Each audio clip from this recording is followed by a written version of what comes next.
A group of dogs being walked wouldn't stop barking at a parked car, and the person walking them soon heard an odd noise coming from inside. She quickly called the police, who, after inspecting the car, decided they had to force their way in. Nikki was drenched in sweat. It was an incredibly hot day. Welcome to Wonderbot Animals. She would have preferred to stay cool in her air-conditioned flat instead of walking under the hot sun, but her job as a dog walker meant she didn't have that choice. Yet, she had started taking the dogs out earlier than usual because she was concerned for their well-being. Many of the dogs had thick fur and couldn't handle the heat well.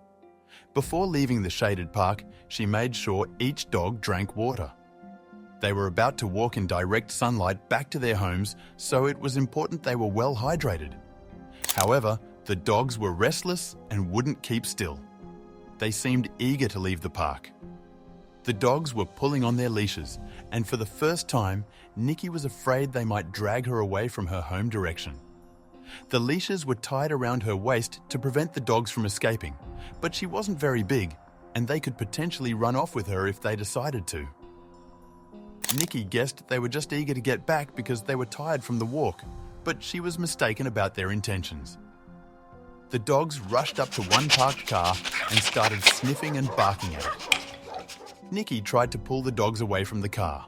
She knew that no owner would be happy to see a woman and 5 dogs around their vehicle, but the pack resisted, and one of the dogs even picked up its paw and started scratching at the car.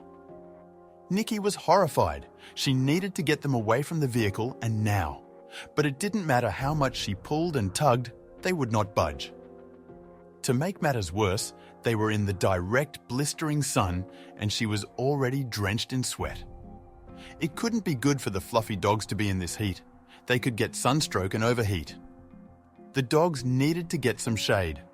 She decided that there was only one way to get all their attention at once. She showed them the snack pouch on her side, and suddenly they were very interested in their walker. They sat in front of her, finally calm and silent, and suddenly her blood ran cold. The dogs had been making so much noise that she hadn't been able to hear anything but them, but now she could hear what the dogs were moaning about. There was something inside the car. She couldn't figure out what it was, but soft moans came from inside. She had to do something, but first she needed to sort the dogs out. She took them just a short distance away and tied them up under the trees. She also gave them water and the promised snacks, and then she went back to the car. The dogs were close enough so she could keep an eye on them, but now she wanted to figure out what they had been telling her. The sound was very faint, but it was for sure not just the car making strange noises. She tried checking inside the car, but the windows were tinted and she couldn't see the floor of the vehicle. For seconds, she considered taking a rock and smashing a window.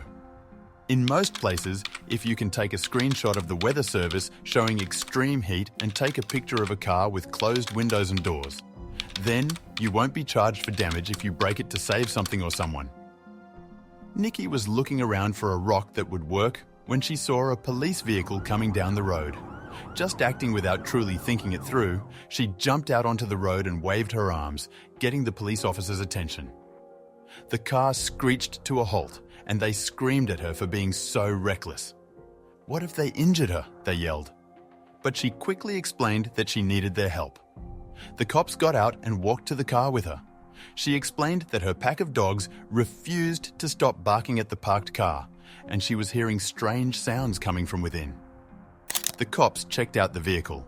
They too heard the noise and looked at her with worry in their eyes. There was for sure something inside the car that was alive, but in the boiling vehicle, there was no saying how long they would stay that way. The cops called the fire department, but there was no sign of them yet.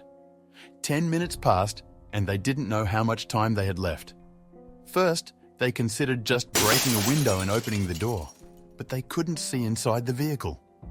They had no idea where the creature they wanted to save was. If they broke the wrong window, the glass could cause injury to the occupant. They would have to break the door open. The easiest and safest spot was in the trunk, so they grabbed a crowbar and approached the car. Nikki went to the dogs and checked on them, but she couldn't leave yet. She had to see how everything played out. The cops pushed the crowbar in the trunk. They physically broke it open and the steel bent. There was a lot of damage on the vehicle, but they had ample cause to break it, and they knew they wouldn't be charged for it. The car alarm was now going off, but they knew they had done the right thing. The back seat was down and an animal crate was sitting on it. They got it out and saw that there were 2 tiny cats huddled in the back. The kittens looked weak and were barely lifting their heads. Nikki came over with the bottle of water she carried for the dogs and gave it to the kittens. The cops also rubbed them down with some of the water. The kittens drank deeply, but they still seemed to sway. It was easy to see they were very sick. The cops were busy figuring out what to do with the kittens when a guy came out of a nearby office building and started screaming at Nikki. He was furious because of what she had done to his car. The cops were now crouched down on the pavement trying to revive the cats, and all he could see was the young woman standing next to his broken trunk. The dog pack started to growl as he walked up to her, but the car alarm drowned their barks. The dogs didn't like the man's energy. He didn't seem out of control, but this was a guy that left kittens in his car in the boiling heat, so they couldn't know what he was capable of. He came up to her, still screaming, but suddenly halted when the 2 cops came out from behind the vehicle. Then the man directed his anger towards them. He demanded to know what right they had to damage his vehicle or to break in. The cops didn't answer. One of them just held up one of the kittens in the air, showing the man the exact reason why his car had been broken into. The man went white as soon as he saw the cats. He was in shock and almost fainted. He sat down on the pavement and, with a shaking voice, asked if the kittens were okay. The man in front of them was not the angry guy that he had been seconds before. He was shattered.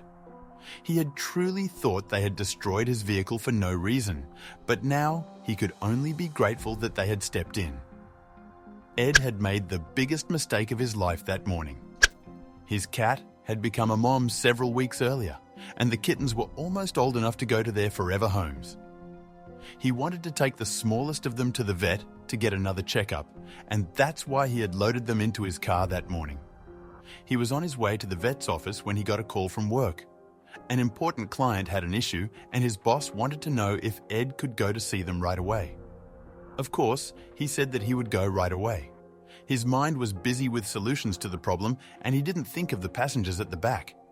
The kittens weren't making any noise as they must have fallen asleep on the drive.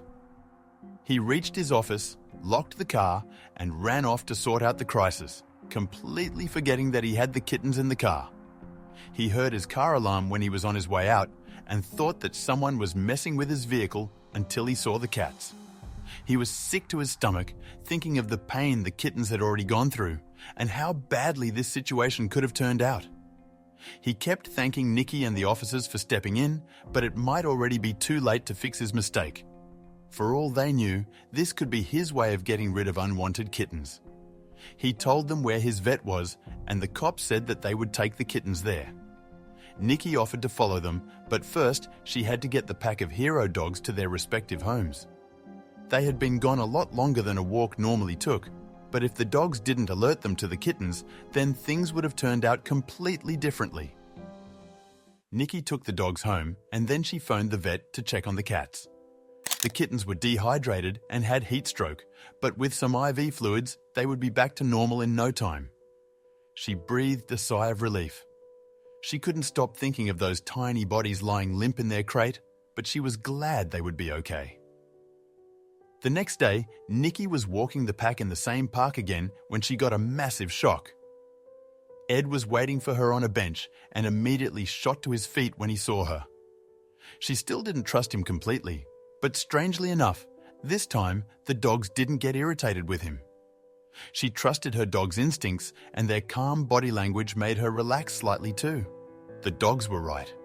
Ed simply wanted to thank them for all they did. He gave each of the dogs a large snack and bought Nikki some iced tea. When she asked if he wasn't angry about his car anymore, he just replied that life is more important than any inanimate object. After scratching all the dogs, Ed thanked her one more time and then walked away. That day, Nikki went to check on the kittens in person. She was delighted and surprised by what she saw. Both of them were up and playing. They were a world away from the condition that she had last seen them. Her name was on the information too, and the vet was happy to share what they had learned. She knew Ed because he often brought in his cat for checkups. Animal control had gone out and checked his cat's condition and had reported Ed that she was living an awesome life. She had climbing spots and all sorts of toys and was also very healthy and well looked after. That discovery, combined with the fact that Ed did have an appointment for the kittens at the vet that morning, told them the whole story. He was indeed scheduled to take them to the vet, just like he had said. He had made a horrible but honest mistake. He paid the medical bills for the kittens and his car repairs. Animal control cleared him, and he wouldn't be charged with deliberately hurting the kittens. Soon, it was time for the kittens to reunite with their mother and siblings, and then find their permanent homes. Ed was determined to ensure they had a wonderful future. He felt it was his responsibility after the danger they had faced. To his surprise, Nikki became one of those permanent homes. She adopted the 2 kittens her dogs had rescued, vowing they'd never experience fear like that again. The kittens grew to love dogs, sometimes even joining the dog walks. While some people thought it unusual, Nikki saw it as perfectly natural. These dogs had saved the kittens after all. What a happy conclusion. Have you ever left something crucial in your car? Would you have been wary of Ed too? Share your thoughts in the comments. Thanks for tuning in, and we hope to bring you more amazing tales soon.